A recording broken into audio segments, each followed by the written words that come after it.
penghormatan kita kepada bulan Rajab karena Allah, beriman kepada Allah dan ihtisaban mengharapkan ridha Allah. Yang kedua, wadhkuru khaliqal anam. Yang kedua, caranya menghormati bulan Rajab ini banyak wiridan, zikir, tasbih.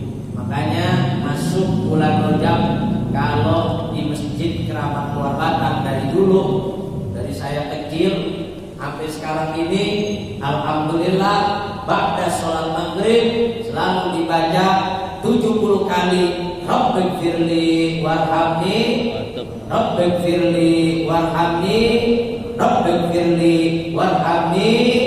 Luar biasa, amalan-amalan yang sungguh luar biasa. Jangan sampai ditinggalin, terutama di bulan Rajab.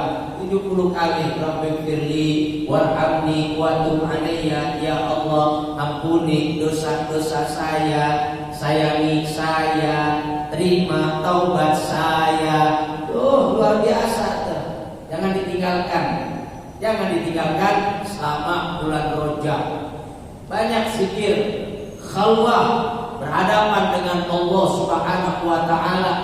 Sudah wayahnya, kalau kata bahasa Sundanya bilang sudah wayahna, katanya begitu. Kita ini sudah wayahnya sekarang ini usia kita ini udah wayahnya untuk dekatkan diri kepada Allah Subhanahu wa taala dengan berkhalwah kepada Allah, zikir, menghadap kepada Allah. Tuh, karena dengan zikir insya Allah kita punya hati jadi tenang. Ala bidzikrillahi tatma'innul qulub. Dan juga jangan lupa baca tiap harinya 100 kali tasbihnya. Dari hari yang ke-11 sampai hari yang ke-20 bulan Rajab. Apa tasbihnya? Subhanallahil ahadis 100 kali. Dari hari yang ke-21 sampai hari yang ke-30 di bulan Rajab, tasbihnya detik lagi. Apa? Subhanallahir rauf, Subhanallahir rauf. Ya, karena itu semua adalah jadi bekal dan modal untuk kehidupan kita nanti di kuburan, lebih lagi nanti di akhirat. Kita berzikir kepada Allah. Selama kita berzikir kepada Allah, itu Nabi bilang selamanya malaikat lagi ngebangunin bangunan di dalam surga buat dihuni sama kita.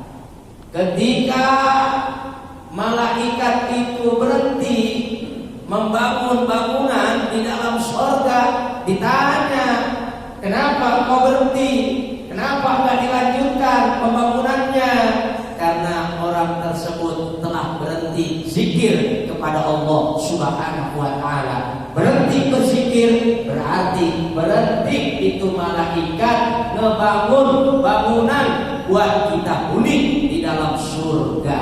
Na'udzubillah min dzalik.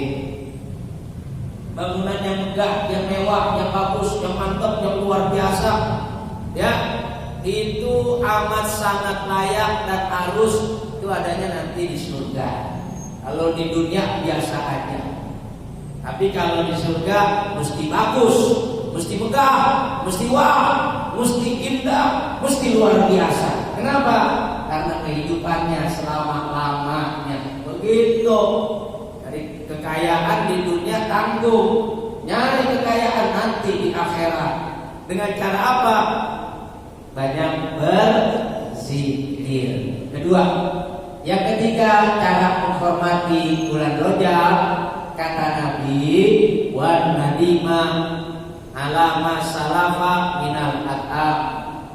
Jangan lupa manusanya.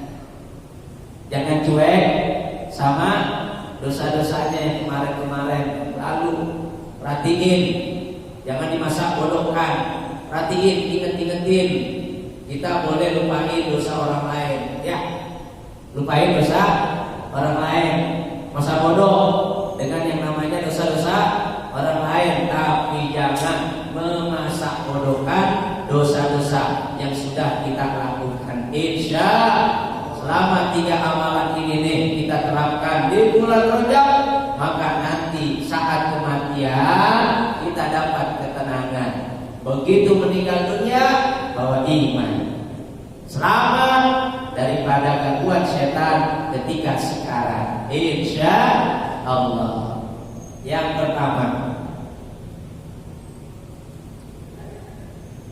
wa man arafa dunya bi annaha faniyatun lam yakul lahu fiha raqibatun. Sebagian ulama yang ahli tauhid mereka nasihatin kita. Saya cuma sekedar nyampein. Ya, malam ini setiap malam saya di tempat ini menyampaikan itu bukan nasihat tapi nyampein. Karena gak pantas dan gak layak saya menyampaikan nasihat. Saya cuma sekedar nyampein saja. Jadi nasihat yang pantas yang dikeluarkan mereka orang-orang baik, orang-orang soleh, orang-orang yang luar biasa di sisi Allah Subhanahu wa taala. Apa nasihat mereka? Yang kedua, mereka mengatakan begini, wa man arafa dunya bi annaha faniyah lam yakul lahu fiha raqibah bal ikhtar darul baqiyah wa amila laha. Nih nasihat mereka yang kedua nih. Kata mereka, siapa orang yang mengenal dunia? Siapa orang yang kenal dunia? Kenal dengan apa? Dengan faniyahnya, bahwa dunia itu faniyah. Apa faniyah? Faniyah itu rusak, faniyah itu binasa, faniyah itu hancur, faniyah itu kagak awet, faniyah itu busuk, faniyah itu lenyap. Siapa orang yang mengenal dunia dengan mengenali kalau dunia itu faniyah, rusak, hancur, busuk, hilang, benar gak? Apa kata mereka? Lam yakun lahu fiha raqibatun. Niscaya mereka gak kepingin, mereka gak mau, mereka itu gak ada keinginan ya di dalam diri mereka untuk mendapatkannya. Oh, kenapa? Karena dunia itu yang mereka kenal adalah faniyah, binasa. Bahkan orang itu ikhtarud darul baqiyah, memilih kehidupan yang kekal selama-lamanya, yaitu akhirat. Wa amila laha, dan dia beramal untuk menjadi bekal modal dalam menghadapi kehidupan di akhirat. Itu orang yang kenal dunia sebagai yang mengenali dunia itu bahwa dunia adalah faniyah, pasti dia nggak kepingin. Adapun dia mencari hanya sekedar untuk mendapatkan apa yang dibutuhkan saja.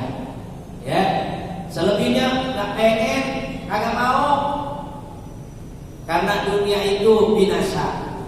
Ya, sehebat-hebatnya bangunan, ya lama-lama rusak. Bener nggak di dunia? Semahal-mahalnya mobil kendaraan yang sampai harganya 5 triliun, ada nggak? Yang kalau lewat di atas rel nggak berasa tuh, saking mahalnya, saking canggihnya. Pernah ngerasain naik mobil yang harganya sampai 5 triliun? Nggak pernah ya, Pak? Sama saya juga agak pernah. Ya, tetap binasa juga, rusak juga, kagak awet juga. Pada akhirnya jadi rongsokan juga tuh. terbangkan juga. Itu dunia tuh. Mau siapa kek, mau bendanya kek, mau makhluknya kek. Ayo, siapapun orangnya yang katanya hebat, yang gagah, yang luar biasa, saking gagahnya, saking hebatnya, karena Allah berikan keistimewaan kepadanya, sampai ngaku-ngaku sebagai Tuhan. Ada nggak orang begitu? Siapa tuh? Tuh, Firaun. Hebat tuh orang itu kalau pengen tahu. Itu kalau pengen tahu tiap hari makan kambing itu sampai 100 ekor. 100 ekor ya. Bukan ekornya doang, bukan. 100 ekor daging kambing. Ya Allah, tiap hari itu. Tahu nggak paku bumi itu yang ditunjukkan ke bumi kalau mau bikin gedung yang bertinggi, yang bertingkat. Paku bumi itu ya ditunjukkan sampai kedengeran kemarin tung tung tung. Ya, itu apa dia dibawa sendirian? Kita jangankan sendirian, 100 orang belum tentu kita bisa bawa, benar kan? Firaun sendirian tuh, tiap hari makan daging kambing 100 ekor. Siapa yang buat? Kita satu paha aja kan, satu paha sate 20 tusuk aja udah puyeng. Tuh kita tuh. Firaun Allah kasih kelebihan. Firaun Allah kasih kelebihan. Ya, saking dia luar biasanya sampai-sampai dia ngaku-ngaku sebagai Tuhan. Na'udzubillah min. Sekarang Firaun jadi apaan? Jadi kerupuk. Coba kalau mau dikacain, sentil aja, udah apa namanya? Jadi kerupuk sekarang.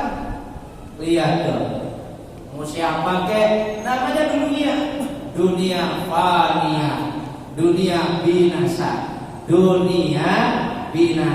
Makanya ya, kalau orang gila-gila sama dunia, sayang. Lihat tuh pelawak-pelawak, lihat tuh artis-artis lagi gaya-gayanya, waduh luar biasa. Sekarang kemana? Ya, semua pada mati. Itulah dunia. Jadi kalau kita kenal sama dunia, kenalin dunia dengan mengenali itu dunia, bahwa dunia itu adalah binasa, bahwa dunia itu adalah fania, dunia itu busuk, dunia itu akan rusak, dunia itu akan musnah. Pasti kita nggak begitu amat sama dunia. Ampe-ampe sholat ditinggalin, ampe-ampe nipu